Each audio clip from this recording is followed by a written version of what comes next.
मायके की पहली रोटी और ससुराल की आखिरी। 3 महीने की प्रेग्नेंट है रीमा। ससुराल में पूरा काम करती है, फिर ऑफिस जाती है। लव मैरिज थी उसकी और अनुज की। जब शादी करके आई तभी सासू माँ ने समझा दिया कि हमारे घर में काम वाली नहीं रखते, खुद से ही सब काम करने होंगे। रीमा को समझ नहीं आया कि ये उसकी सास के बनाए नियम है या वो अपनी बहू स्वयं नहीं ढूंढ पाई उसका बदला ले रही है। रीमा के पापा कोई बहुत बड़े आदमी नहीं है, लेकिन अपनी बेटी को बहुत लाड़ प्यार से पाला है। फिर भी रीमा अपने ससुराल में बहुत एडजस्ट करने की कोशिश कर रही थी, पर उसकी सास हर समय उसे गलत साबित करने का मौका ढूंढती। 2 साल बाद जब उनके घर खुशी आने वाली है, फिर भी सारा काम करके ऑफिस जाती है। आज शाम को ऑफिस से आने पर जब उसे कमजोरी लगी तो उसने आज अपने सास ससुर को पहले खाना लेकर खा लिया। फिर क्या था, उसकी सास ने बवाल काट दिया। देखो कितनी बेशर्म है, अपने सास ससुर से पहले खाना खा लिया, हमें जूठा खाना खिलाएगी। अरे हमने तो अपने सास ससुर से पहले तो कभी नहीं खाया, हमें भी भूख लगती थी, पर हमने तो अपने सास ससुर की कभी बेइज्जती नहीं की। और पता नहीं क्या क्या बोला।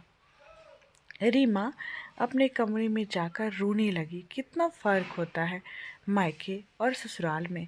अपने घर में तो जब उसे भूख लगती थी तो सबसे पहले उसकी ही थाली परोसती थी। माँ पापा कहते थे मैं बाद में खाऊंगा, पहले मेरी रीमा को दो, कॉलेज से आई है, थक गई होगी।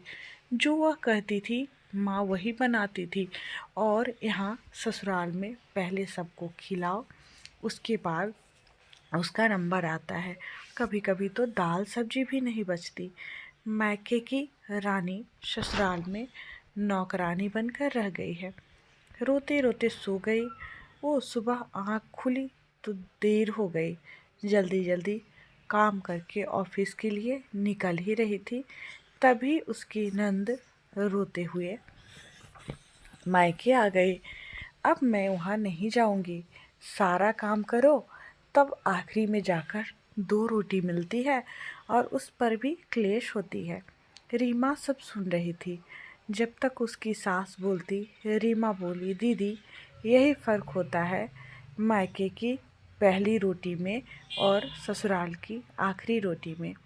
और फिर कल ही तो माँ जी ने मुझे समझाया है, इसी में तो सास ससुर की इज्जत है। माँ जी तो यही कहेगी अब जैसा है वही तेरा घर है और अपने सास ससुर की इज्जत कर। कब तक यहाँ मायके में रहेगी, है ना माँ जी, आप यही कहने वाली थी। और इतना कहकर वहाँ से निकल गई अपने ऑफिस के लिए। और उसकी सास उसे जाती हुई देखती रह गई।